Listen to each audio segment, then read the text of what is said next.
Hey, I'd like to welcome you to another episode of Mission Matters. My name is Adam Torres, and if you'd like to apply to be a part of our community, head on over to missionmatters.com/community to apply.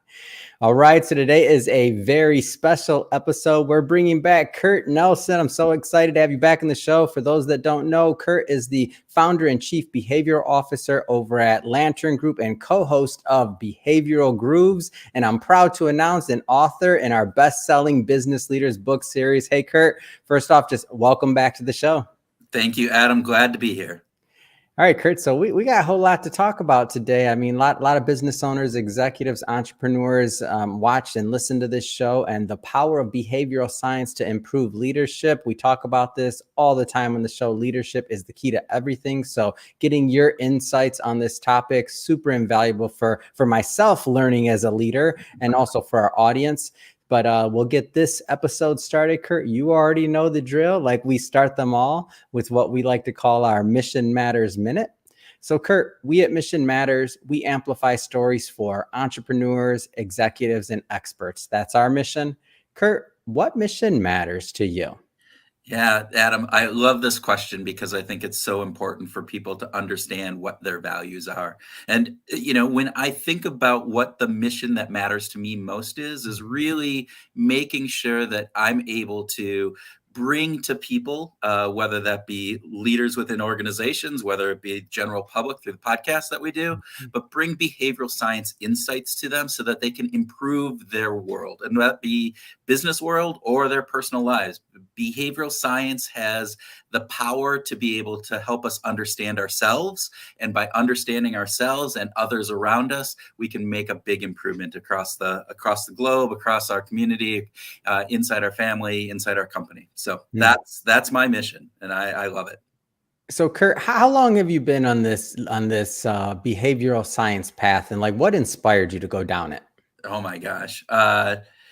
Too many years to know. 25 plus for sure, and probably even before that if I really think about like what I was studying in school and various different pieces. Real quick, I bring up that question because I just want people that are listening and watching, like, behavioral science is, it may be a buzzword. A lot of people are just starting to hear. They're kind of like not familiar with it. So when you hear from Kurt, just understand, like, he didn't just wake up and put together, no offense to anybody that does this, but he didn't wake up and put together a coaching program or just decide one day, hey, I'm going to read a couple of books and start putting out content. Like, Kurt is an expert in this field. So go ahead, Kurt. I just wanted to, that's why I asked you that question. Well, and thank you, Adam, because one of the things too with that is when we think about behavioral science, when I think about how people think about it. I mean, I was probably in this work well before behavioral science came as the was coined, right? People talk about it, right? So, my background, I have a PhD in industrial organizational psychology, and I bring that background with an MBA. But I think what got me really interested was actually during my MBA time. I'd always loved psychology and trying to understand people. But within my MBA program, I took a PhD level course called Consumer Behavior. And in that, it was really fascinating to me to understand, like, why does changing the price on anything, right, from $3.99 to $4 decrease the amount that gets sold, or increase if you do it the reverse. But if you went from $4 to $4.01, it doesn't make any difference in the number of the things that are sold in anything. And it's still a penny, right? So the economist in me, the economist that my background is saying, wait, this, a penny's a penny. It shouldn't matter. Or a dollar is a dollar, but it doesn't. Yeah. And we operate from very different perspectives. And so trying to understand what is it that drives that behavior that we're doing, I think was just fascinating to me. And it kind of led me down rabbit hole after rabbit hole and ended up getting a PhD kind of focusing on it. And then my business is all about applying that behavioral science inside organizations. So I want to take a moment and let's get into the book, because this will kind of dovetail into the rest of the conversation as well. So the power of behavioral science to improve leadership. A lot of different things. I know that's your expertise, but a lot of different approaches you could have taken to contributing to this best-selling book. Like, why this? Why now? Because I think one of the big things that I've seen, and again, we work with a lot of organizations across the globe, Mm, but one of the things that I see is that once people understand, once leaders, excuse me, mhm, leaders understand the power of understanding what drives their employees, what drives their peers, and knowing some of those inside kind of baseball things about human, why we make the decisions that we make, why we behave in the ways that we do, mm, why we're motivated or engaged. Those are really key to being successful. And I know lots of leaders who are fantastic at the numbers, fantastic at the strategy, fantastic at, looking out 5 years and knowing what is going to kind of mm, anticipating what's going to happen, or on the manufacturing side, whatever that would be, but they might be lacking some of the insights into what drives their employees, what mm, drives their, kind of their peers, and making sure that they're working well with them, and making sure that as a leader, you understand and can tap into the insights that you get from behavioral science, mm. those understandings of why people do what they do. That I think is really powerful. Yeah.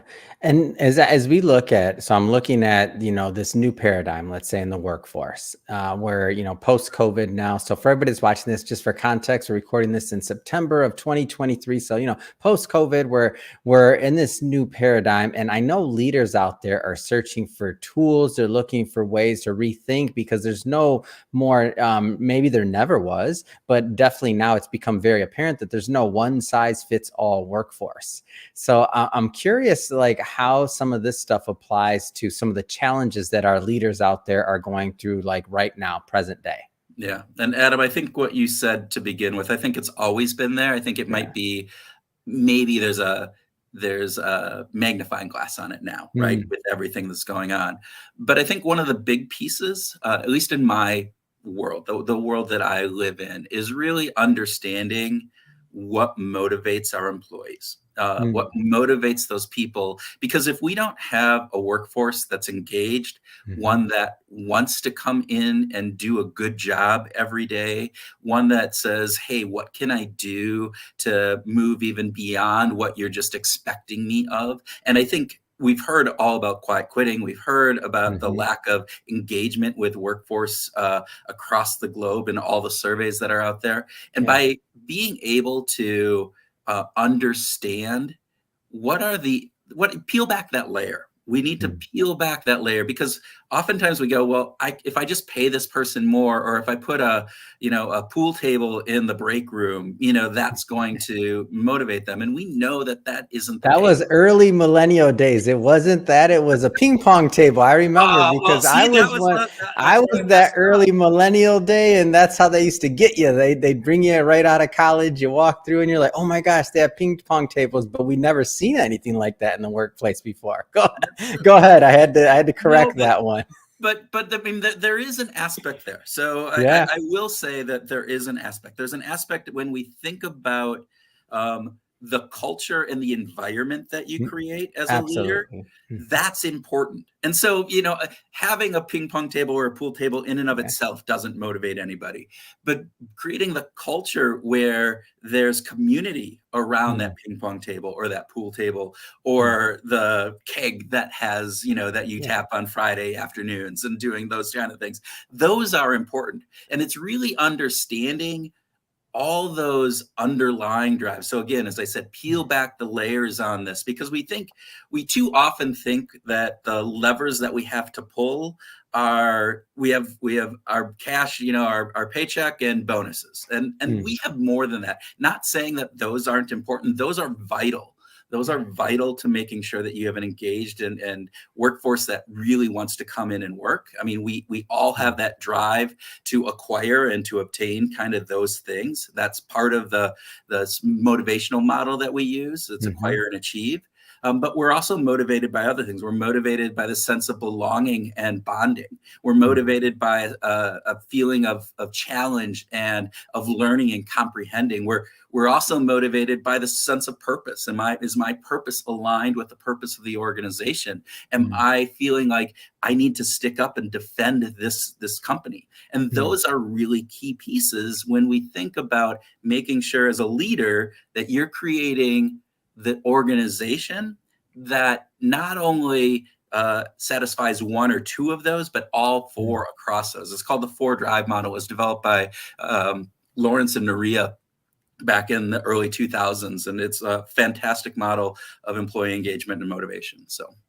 So as it relates to the behavioral science side of things, a lot of entrepreneurs that are watching this, and I wanna maybe put some like something that they can take action on. Obviously, they're not, in order to get a full program or something or like to work, that takes time. But is there something small or something even in their mindset that they can start thinking about or even implementing now that just at least puts them in the right direction? Is there a tool or is there something they can do now?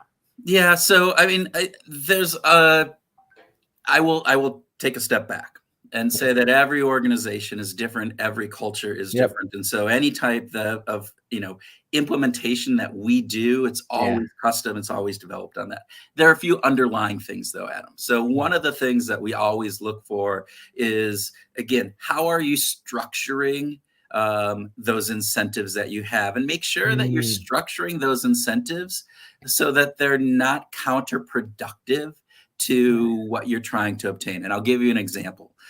We worked with a company one time who their strategic mission that they had changed like 2 or 3 years before this was Mm. to go to market collaboratively. They were going to come in, they were going to work together from a Salesforce perspective, from an internal perspective. Mhm. It was all about sharing best practices and working together in order to do that. Mm. What they forgot to do was to update their incentives. And so what their incentives were designed where it was like the top person gets, the biggest Mhm. reward and everybody, kind of behind that as a staff Yeah. rank kind of component. And so what did that drive? What kind of behaviors did that drive? Again, it's not rocket science. That was Right. really simple. So how do you structure those? But I think the other big piece that companies miss out on is that Mhm. second piece that I talked about, that sense of belonging and bonding. And so, oftentimes I think managers, particularly if they're of a certain personality type, Mhm. um, tend to say, I need to stay distant from my employees. I need to keep a wall in between. And there's a certain element Mhm. that, yeah, you're not going to necessarily be able to share everything and be best buds, Mhm. but you want to make sure that you have a positive relationship. That means you need to understand who your employees are. They need to understand things about you. If they feel an affinity towards you, and it's a genuine one, and you feel an affinity towards them, Mm. they will climb walls for you. It's Mm. one of the most powerful things. And so I'm always about team building, whether that be formal team building, whether that be informal team building. The more that you can build in those non-work type of elements where you get to know one another on a different level, and Mm. keep it positive, keep it, obviously make sure you're not doing anything really stupid on those. But Yeah. that aspect of it goes so far from Mm. an organizational perspective. And it's amazing when, I mean, I've gone into multitude of different companies, and you see Mhm. companies where people have done that, and you see the loyalty and the engagement that their team has versus companies Mm. that don't. It's just night and day. Yeah, and I like that, especially in the beginning of this, you mentioned that there's no one size fits all. Yeah. So in my mind, like there's this continuum where there's certain leaders that have implemented more of these things than others, and there's some, but I feel like there's always room for that, like for room for improvement. So Yeah. even if an organization has certain things down, maybe they're lacking in something else. Like, am I missing this, or is that the way to kind of frame it? That's exactly the way to frame it. And so we do a lot of work around the 4 Drive model with companies Mhm. and organizations. And one of the things that we'll go in and do is we'll do an initial assessment to say, as an organization, not and every individual has a different motivational profile, Mhm. but as across the organization, you can kind of see how well those 4 drives are Mm. being satisfied. And when you look at that, you see different companies have different levels across those four. And what you want to do as a leader is you want to make sure that you're raising up the ones that you're doing worst in, right? That you make those so that you bring that up. And so any individual organization is going to look different based on that, based upon the profile of the people that work there, upon what you've been doing, the leadership style that you have. Talk to me about behavioral grooves. So for everybody that's been watching this show for a long time, I love supporting and promoting other podcasters. I mean, I still say podcasting, best people in the world, great community. Everybody supports each other. I definitely want everybody that's watching or listening to this, head on over, check out Behavioral Grooves, hit that subscribe button. Love for our audiences to mix. But tell me about the show. Yeah, so Behavioral Grooves is put on by my co-host Tim Houlihan and myself. We've been doing it since 2017, so going into our 6th year, I believe. Congrats, by the way. Like, how many podcasts? I don't have a stat on this, but I know most of them don't make it past 5 years. So congrats. It's a huge accomplishment. Yeah, so 380 or so episodes out there. Woo, you're a vet. Yeah, and not as many as you. You have a lot more. I don't have a day job. This is my day job. It's fine. You're helping people. Yeah. So I'm just talking to them. Yeah. What Behavioral Grooves is Behavioral Grooves, we interview practitioners and academics around how do you apply behavioral science in work and life. So we will talk with people from Nobel laureates talking about how their insights into why we do what we do and the research behind some of that, everything from, loss aversion, this idea that, hey, we value or we feel the pain of a loss twice as much as the equivalent gain, and what that means, and how do you tap into that as a leader, to motivate yourself or to make sure that you're not making dumb decisions, to people like Leidy Klotz, who is talking about subtract, and this idea that as humans, what we tend to do is we always try to add things on. And I mean, his great insight that he got was he was playing with his little kid, and they had this bridge made out of Legos, and the one bridge piece was higher than the other. And so what did Leidy do? Leidy was going to find the piece to fit on, and his couple-year-old kid just took the bottom off and, leveled it up by taking a Lego piece away. And, his research shows we don't do that. We don't think that way. And so helping people understand how to take things off of your plate and how to reduce things and various different things to habits and to a whole bunch of anything that has to do with human behavior. We cover it, we talk about it, and we talk about how do you take those insights, take those lessons and apply them, or we actually talk to people who have applied them, and then we talk about the research that's behind why that works. So, Kurt, I'm going to ask you my favorite question to ask podcasters, which is super mean, especially for somebody with a catalog as big as yours. Favorite episode? It's like asking you, hey, between all your kids, which one's your favorite or memorable? Something like that. Okay, because we don't want all your guests fighting with each other. What comes to mind when I say that? I have a lot. I told you it was a mean question. You are. You're making me. Had to make you sweat a little. You're a podcaster. You can handle it. I will say this. Annie Duke was one of our first guests early on, probably the biggest name that we had at the very beginning. And Annie Duke, for those who don't know, female poker player who won the world championship of poker, but also has gone on to do a lot of work in decision sciences and wrote one of my all-time favorite books called Thinking in Bets.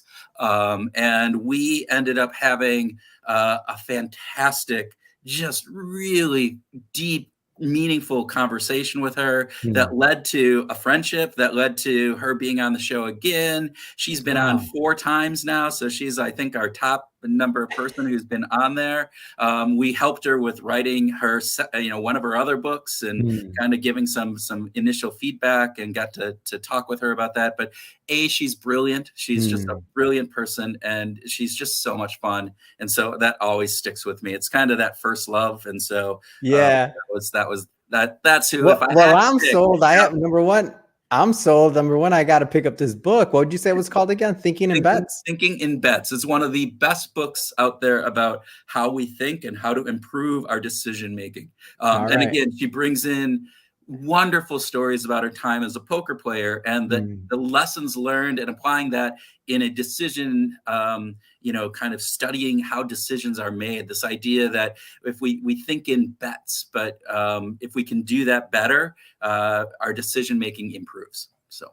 Oh, that's awesome. Well, there goes. Add that to the list of that growing reading list I have there. And I'm in. That sounds like something I need and definitely value as well. So that's awesome. Thank you for sharing that tool and that resource. Yeah. I want to, with some of the time that we have left here, I do want to talk a little bit more about the Lantern Group. And really, you mentioned, working with companies and things like that. Like give me a little bit more on that. Like, how do people engage? What kind of things can they expect? Like, how do they work with you and your team? Yeah, so we do a couple different things. On one end, we are an internal communication agency. So we bring the behavioral science lens to internal communication, everything from communicating people's incentive plans, their pay, all that motivation and engagement piece that we bring in, to messages from the president or the CEO, and again, applying how are you framing these messages, doing all that. And so we do a lot of work around that, whether that be video, whether that be PowerPoint presentations, whether that be helping write speeches, or a variety of other pieces on that. We do a lot of that. On the other side, we do consulting and training. And so we work with organizations, again, to bring this behavioral science insight into their work. So whether that be, again, around developing your incentive compensation philosophy so that you understand all of those components that are going in to engage and motivate your employees, or whether that be leadership training. We're doing some really cool work with a company right now that is being bought by a much larger company. So a $4 billion company is being bought by a $70 million company. And we are working with the leadership team on the transition period. And the idea that, and I give the leader fantastic kudos for she recognized that this is a period of uncertainty. There's that transition period before they get approval to actually merge. And it lends itself into weird behaviors by employees and lack of motivation and all of this aspects around that. So she wanted us to come in and work with her leadership team in order to thrive. So we put together a program that's called Thriving Through Transition, where we're working with the leadership team on a monthly basis, coming out and doing a half-day workshop with them. Everything from decision making, so bringing in a lot of the insights from Annie Duke and her work on how to improve their decision making during this time, how to manage change, how to communicate, and making sure that you're maximizing the communication that you're giving to all of your employees, as well as then managing stress and building resilience up. And so we're doing all of those types of things as we're working with them. And then that expanded out to, all right, working with the leadership team, but now with all of the people managers within the organization, and then doing actually keynotes out to the entire organization. So they all can talk the same language, that they all have some of the same insights, because all of it's important as they're moving forward through this period of uncertainty and chaos. Yeah.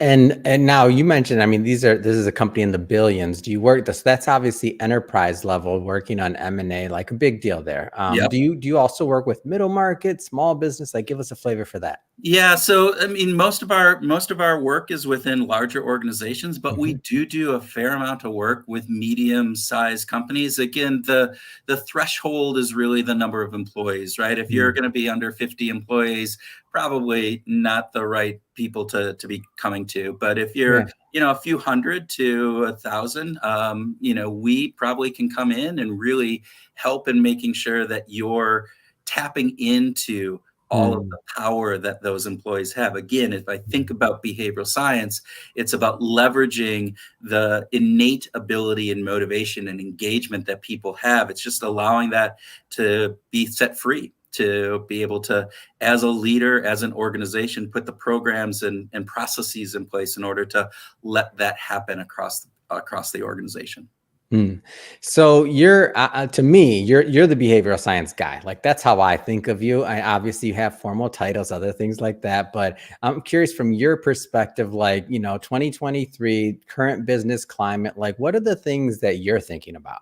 Yeah. So what I'm thinking about is, again, given the current climate and the issues with, fear of like what's going to happen with inflation and moving forward, how do you keep employees engaged? How do you keep them motivated to stay kind of focused on the what's needed at hand, what they need to do today, but also kind of keeping that vision for the future going forward? And I think that's it's an interesting kind of slope that people are on. And as a leader, I think it's one of the hardest things that you have to do. And it's one of the things that we don't think about a lot as leaders. We often kind of just go, well, they know what they need to do.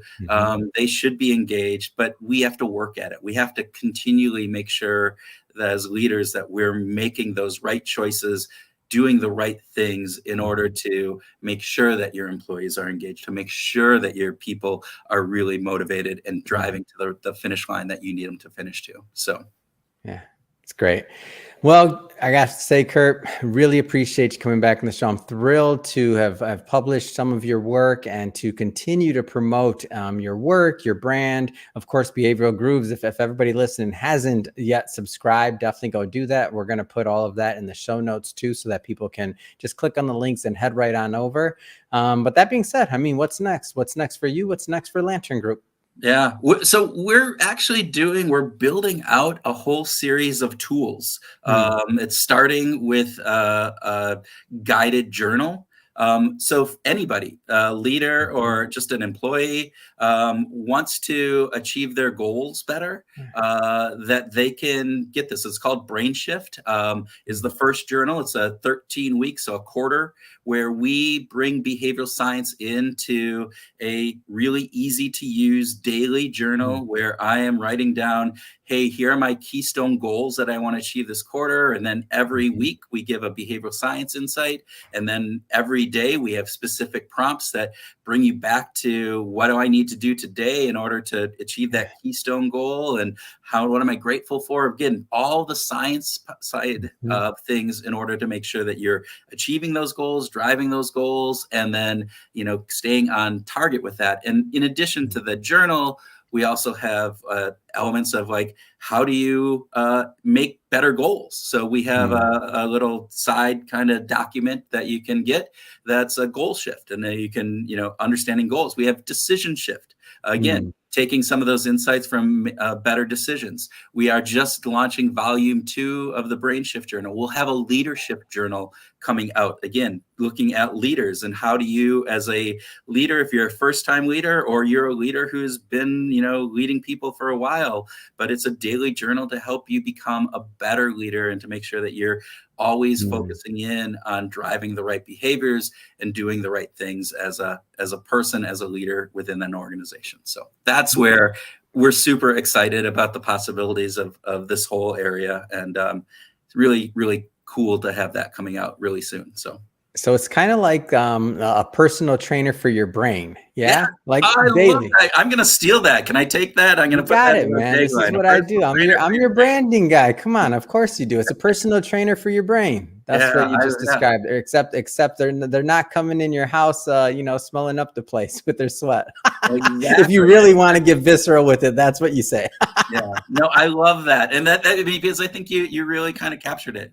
What we're doing is we're giving you a way to shift your brain, to shift that behavior that you're doing, to make yourself more productive, more likely to achieve your goals, more likely to be a better leader. And you're just, it's giving you that insight that a personal trainer would be there and holding your hand every day to do that. So it's amazing.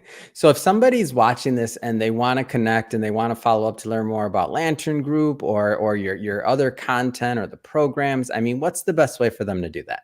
Yeah, so probably the best is LinkedIn. So it's Kurt W. Nelson, and I'm out there. And your Lantern Group would also be, you can Google that. But the website for Behavioral Grooves is also another great place. So that's just www.behavioralgrooves.com.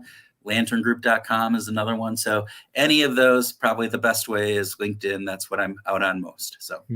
Fantastic. And we'll put all that in the show notes so that our audience can just click on the links and head right on over. And speaking of the audience, if this is your first time listening to a Mission Matters episode or engaging with the platform, we're all about bringing on business owners, entrepreneurs, executives, and enterprises and having them share their mission, the reason behind their mission. Why do they do what they do? Like, what gets them excited to get up out of bed in the morning to go out into the world and to make a difference?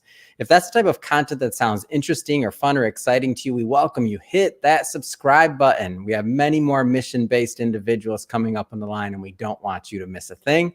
Kurt, again, as always, a pleasure. Thank you so much for coming back on the show, and appreciate you, of course, being in our book and carrying the message. So thank you. Adam, thank you for what you do, and thank you again for having me. Appreciate it.